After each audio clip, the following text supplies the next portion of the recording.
Togo, incarcération du dénommé Bobo Perita, le jeune Togolais. L'affaire est trop grave pour être classée dans la rubrique faits divers. Il s'agit de l'incarcération du dénommé Bobo Perita, le jeune Togolais qui fait dans l'exhibition à outrance sur les réseaux sociaux, notamment TikTok. Après être présenté le 1er juin au procureur de la République qui a ordonné son mandat de dépôt, celui qui n'est jamais à court d'idées pour faire l'éloge de sa transsexualité, conviction inébranlable et persistante d'appartenir au sexe biologique opposé, va passer des jours en prison. L'article 392 du Code pénal en vigueur au Togo constitue un outrage aux bonnes mœurs, tout acte impudique ou contre nature commis avec un individu de son sexe. Au Togo, les personnes gays, lesbiennes, bisexuelles et autres transgenres ne sont pas reconnues comme citoyens togolais. Mieux, chacun de ces États est considéré comme illégal et donc puni d'1 à 3 ans de prison ferme assortie d'une amende d'1 à 3 millions de francs CFA.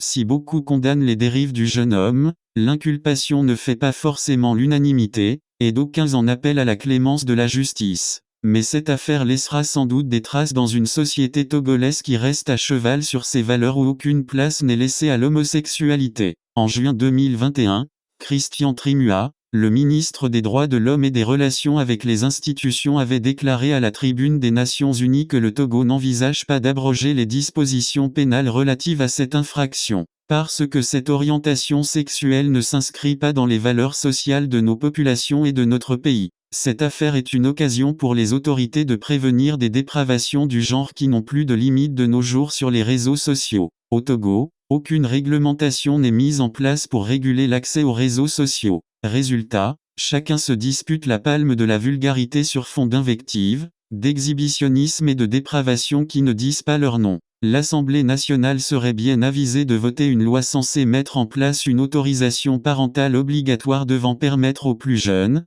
vulnérables, de s'inscrire sur les réseaux sociaux, comme Facebook, Snapchat, TikTok ou Instagram. Cette loi peut s'appliquer aux jeunes n'ayant pas encore la majorité. Les enfants contournant facilement la technique de vérification de l'âge des utilisateurs, les autorités peuvent travailler de façon à instaurer un mécanisme de consentement des titulaires de l'autorité parentale, sans quoi, les dérives sur les réseaux sociaux ne connaîtront pas de fin. L'Assemblée nationale peut aussi voter une loi au sujet des influenceurs autoproclamés de la toile qui abrutissent une jeunesse laissée pour compte et en manque de repères.